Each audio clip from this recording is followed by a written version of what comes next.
नमस्कार दोस्तों, मैं केसी साहू सर आज आप लोगों के लिए गणित का एक बेहतरीन चैलेंज लेकर आया हूं। निश्चित रूप से इस प्रकार के प्रश्नों को बनाने के लिए आपको गणित के जो बेसिक नियम हैं उसको जानना बहुत ही जरूरी है। जी हाँ दोस्तों, और आप सभी जानते हैं कि इस चैनल के माध्यम से ऐसे ही बेसिक तरीकों को बहुत ही सरल तरीके से और चैलेंजिंग के रूप में बताया जाता है ताकि लोग इस प्रकार के प्रश्नों को एक चैलेंज के रूप में लें और इसके उत्तर बहुत ही आसानी से बना पाए। निश्चित रूप से यदि आपको इसका उत्तर पता है ना तो मुझे कमेंट करके जरूर बताइएगा, लेकिन उससे पहले इस प्रश्न को मैं पूरा कर देता हूं। ध्यान दीजिएगा, इस प्रश्न में हमें केवल AC का मान बताना है, जबकि यहां पर जो मान दिखाई दे रहा है सबसे पहले आपको यह ध्यान देना है यहां पर जो कोण बन रहा है, क्योंकि हम जानते हैं कि इस प्रकार के चित्रों में जब भी हमें गणित बनाना होता है तो कोण का मान देना बहुत जरूरी है। कोण का मान केवल इसलिए कि ये क्या है, ये समकोण है, मतलब यहां पर जो कोण बन रहा है वो समकोण है, यहां पर जो कोण बन रहा है समकोण है, यहां पर जो कोण बन रहा है वो क्या है, समकोण है। ऐसा करने से हमें गणित बनाने में क्या होगा, सुविधा मिलेगा। निश्चित रूप से यहां पर भी कोण समकोण होगा, यहां पर भी कोण क्या होगा, समकोण होगा।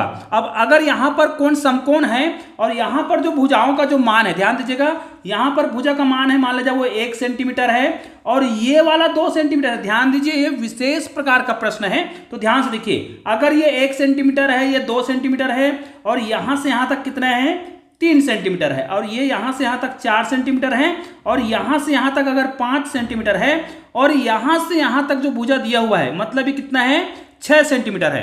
तो भाई अब क्या करना है, आपको इन प्रश्नों को ध्यान से समझ लेना है और इन्हीं शर्तों के आधार पर आपको मुझे कमेंट करके बताना है कि AC का मान कितना होगा। जी हाँ दोस्तों, ये बहुत ही साधारण सा प्रश्न है और बहुत ही मजेदार भी प्रश्न है।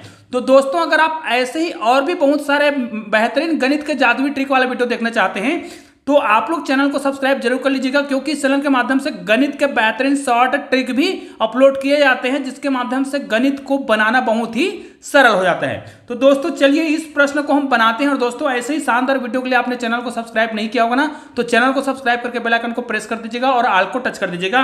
और हाँ, वीडियो पसंद आए तो लाइक जरूर कीजिएगा और अपने दोस्तों को शेयर जरूर करिए। देखिए इस प्रश्न को हम कैसे बनाएंगे। निश्चित रूप से इस प्रश्न को बनाने के लिए हमें क्या करना पड़ेगा, इस चित्र को पूरा करना पड़ेगा। तो चलिए इस चित्र को मैं पूरा कर देता हूं आपके सामने। देखिएगा यहां पर हम क्या करेंगे, हमको ये तो बताया गया है कि ये 90 अंश का कोण बना रहा है, तो हमें क्या करना पड़ेगा, यहां तक एक लाइन खींच लेना है। अब देखिए इसको हमें कितने भागों में बांटना है, एक भाग तो यहां तक बटेगा, ये देखिए है ना, और एक भाग यहां से यहां तक, देखिए यहां से यहां तक हमने बांट लिया और इसको हम इससे भी मिला देंगे क्योंकि ये 90 अंश का है, और एक भाग यहां से यहां तक कटा हुआ है। ठीक है, अब इसको हम इससे भी मिला देंगे। ऐसा क्यों कर रहे हैं आपको बता रहे हैं, ध्यान से देखिएगा। उसके बाद एक भाग यहां पर हमें और मिलाना पड़ेगा, देखिए इसको हमें मिलाना है, ये देखिए। ठीक है, ऐसा करने से हमें इनका अलग अलग क्षेत्रफल निकालने में सुविधा हो सकता है, लेकिन हमें यहां पर क्षेत्रफल निकालने के लिए नहीं कहा गया है, हमें केवल AC का मान निकालने के लिए कहा गया है। और मैंने आपको कहा था कि आपको इस वीडियो का चैलेंज स्वीकार करना है और आपको अगर इसका उत्तर पता है ना तो मुझे कमेंट करके जरूर बताइएगा। निश्चित रूप से अब इस प्रश्न को बनाना बहुत ही आसान हो गया है क्योंकि हम पाइथागोरस का प्रमेय जरूर जानते हैं।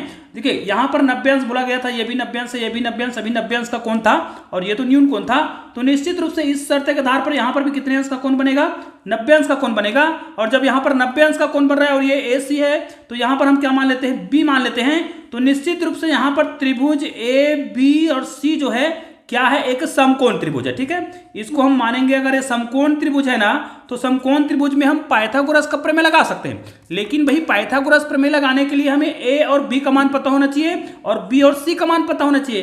तो यहां पर देखिए यहां से यहां तक हमें नहीं पता है, लेकिन हमको पता था कि यहां से यहां तक क्या है, 3 सेंटीमीटर। तो निश्चित रूप से यहां से यहां तक भी कितना होगा, 3 सेंटीमीटर ही होगा, क्योंकि यहां पर देखिए ये भी 90 अंश है, ये भी 90 अंश है और इसको हमने सीधा खींचा है, ये भी सीधा खींचा है, तो ये 3 सेंटीमीटर। उसी प्रकार यहां से यहां तक 5 सेंटीमीटर था तो ये भी कितना हो जाएगा, 5 सेंटीमीटर हो जाएगा।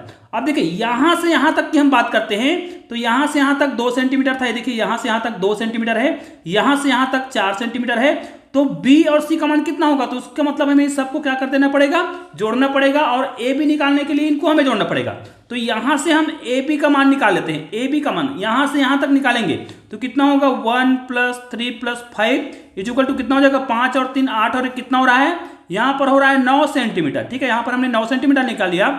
उसी प्रकार BC का मान हमें निकालना है, तो भाई BC का मान कितना होगा, यहां पर देखिए 2 + 4 + 6 है, तो ये कितना हो जाएगा, यहां पर 6 4 10 और 2 कितना हो रहा है, 12 सेंटीमीटर हो रहा है। अब निश्चित रूप से हमें AC का मान निकालना है तो हम जानते हैं कि पाइथागोरस का प्रमेय है ना, यहाँ पर हम क्या कर सकते हैं, अगर ये समकोण त्रिभुज है तो यहाँ पर हम पाइथागोरस का प्रमेय लगाएंगे।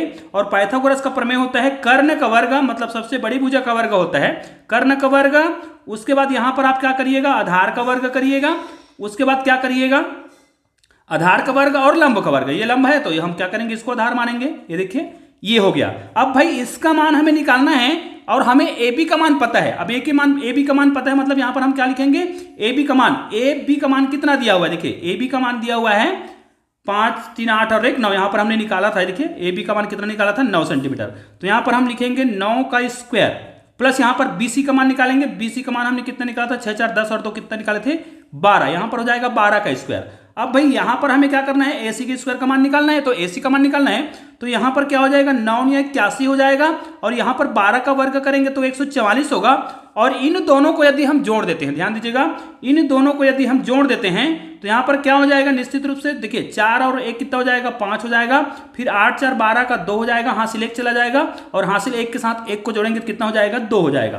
तो ये एसी का स्क्वायर जो है कितना आ रहा है, 225 आ रहा है। ठीक है, तो भाई एसी का मान निकालने के लिए हमें क्या करना पड़ेगा, यहां पर वर्गमूल लगाना पड़ेगा। तो 225 जो है किसका वर्ग है ना, 225 जो है किसका है ना, तो आपको क्या करना पड़ेगा, 225। इसका मतलब यह है 225 का हमें वर्गमूल निकालना है, ऐसा भी कह सकते हैं। तो निश्चित रूप से हमें एसी का मान निकालना है। तो हम जानते हैं कि 225 किसका है, 15 का वर्ग है, मतलब ये हो गया। तो निश्चित रूप से अब हमें समझ आ गया है कि इस प्रश्न में इसका उत्तर निकालना बड़ा ही आसान है।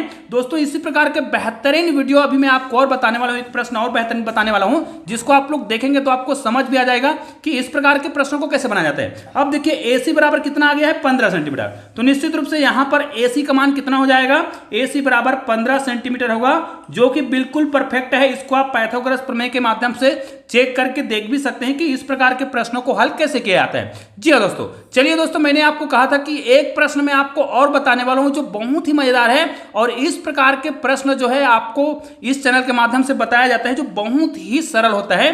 तो दोस्तों अगर मैं आपको ये कहूं, ध्यान दीजिएगा, अगर मैं आपको ये बोलता हूं कि कुछ संख्या विशेष प्रकार का होता है, तो यहां पर देखिए मान लीजिए मैं यहां पर 2 का घात, ध्यान दीजिएगा, अगर 2 है और 2 को यहां पर ब्रैकेट में लिखते हैं और 2 का घात, यदि यहां पर मैंने 2 लिख दिया, और इसी प्रकार के प्रश्न मैंने कल भी बनाया था और यहां पर भी 2 का घात 2 दिया हुआ है। और दोस्तों इसका यदि मुझे उत्तर निकालने के लिए कहा जाए तो इस प्रश्न का उत्तर क्या होगा, क्योंकि इस प्रकार के प्रश्नों को हल करने में ना लोग कंफ्यूज हो जाते हैं। क्योंकि हम जानते हैं यदि आधार बराबर हो, है ना, अगर आधार, यहां पर मैं आपको कुछ सूत्र बता देता हूं, देखिए इसको मैं रेड कलर में बता देता हूं। हम जानते हैं कि यदि यहां पर आधार है, जैसे 2 है और घात यहां पर कुछ भी हो, लेकिन अगर आधार बराबर है, देखिए, और घात कुछ भी हो, तो देखिए यहां पर आधार बराबर है और घात अलग अलग है। तो जब हम जानते हैं कि आधार बराबर हो तो घात क्या हो जाता है, जुड़ जाता है, मतलब 5 और 7 करेंगे तो यहां पर क्या हो जाएगा, 2 का घात 7, 5, 12 हो जाएगा। लेकिन ये कब होता है, जब हम देखते हैं कि दोनों के बीच गुना हो रहा हो और आधार समान हो। लेकिन भाई ऐसा कोई नियम नहीं है जिसमें अगर आधार बराबर है और उसका योग हो रहा हो तो उसके घात को हम जोड़ सकते हैं। बिल्कुल भी हम इसके घात को नहीं जोड़ सकते हैं यदि इनके बीच योग हुआ है तो इस प्रश्न को हम कैसे बनाएंगे, तो इसका वीडियो मैंने कल ही बताया था, जिसे आप लोगों ने बहुत देखा है और बहुत ज्यादा पसंद कर रहे हैं। तो दोस्तों अगर आप उस वीडियो को नहीं देखे ना तो ऊपर भी इस वीडियो का लिंक मिल जाएगा, जिसे आप लोग जरूर देखिएगा। तो यहां पर देखिए इसको हम कैसे हल करेंगे, तो निश्चित रूप से इसको हल करने के लिए हमें क्या करना पड़ेगा, यहां से हमें 2 कॉमन निकालना होगा। तो 2 तो पहले से था, अब यहां पर देखिए 2 का पावर 2 दोनों में आया हुआ है, तो 2 का पावर 2 मैं यहां से भी कॉमन निकालता हूं। और यहां पर देखिए 2 का पावर 2 हमने कॉमन निकाल लिया, तो यहां पर 1 बचा और यहां पर भी कितना बचा है, 1 बचा है। अब देखिए हमारा प्रश्न बहुत आसान हो चुका है, क्योंकि हम जानते हैं यहां पर देखिए 2 का घात 1 है, यहां पर 2 का घात 2 है, यहां पर 1 और 1 को हम जोड़ेंगे। तो देखिए यहां पर हम क्या लिख सकते हैं, 2 का पावर 1 लिखेंगे, ठीक है, यहां पर गुना करेंगे, 2 का पावर यहां पर 2 है और यहां पर फिर से 2 आ रहा है, 1 और 1 कितना हो रहा है, 2 हो रहा है। अब देखिए आपको समझ आ गया, यहां पर भी 2 का पावर कितना हो गया, 1 हो गया। अब हमें पता है देखिए यहां पर आधार 2 है, यहां पर भी आधार 2 है, सभी में आधार क्या है, 2 ही है। मतलब जब आधार 2 है, देखिएगा, तो इसके घात क्या हो जाएंगे, सभी में आधार बराबर है और इसके घात अलग अलग हैं, तो अभी घात क्या हो जाएंगे, जुड़ जाएंगे। तो निश्चित रूप से अब आप समझ गए होंगे कि 2 का पावर कितना हो जाएगा, 2 का पावर यहां पर कितना हो जाएगा, 4 हो जाएगा। और ये क्या हो गया है, इसका आंसर हो गया, जो कि हमने बहुत ही आसान तरीके से निकाली है। दोस्तों निश्चित रूप से यह जो गणित है बहुत ही मजेदार गणित है और ये गणित का बेसिक कॉन्सेप्ट होता है, इसको जानना बहुत ही जरूरी होता है। तो दोस्तों निश्चित रूप से अगर आपने अभी तक हमारे चैनल को सब्सक्राइब नहीं किया होगा ना, तो चैनल को सब्सक्राइब करके बेल आइकन को प्रेस कर दीजिएगा और ऑल को टच कर दीजिएगा। दोस्तों बगल में आपको ऐसे ही 2 शानदार वीडियो दिखाई दे रहा है, किसी वीडियो को क्लिक कीजिए और शानदार वीडियो का आनंद लीजिए। चलिए दोस्तों मिलते हैं और बेहतरीन वीडियो के साथ, तब तक के लिए जय हिंद जय भारत।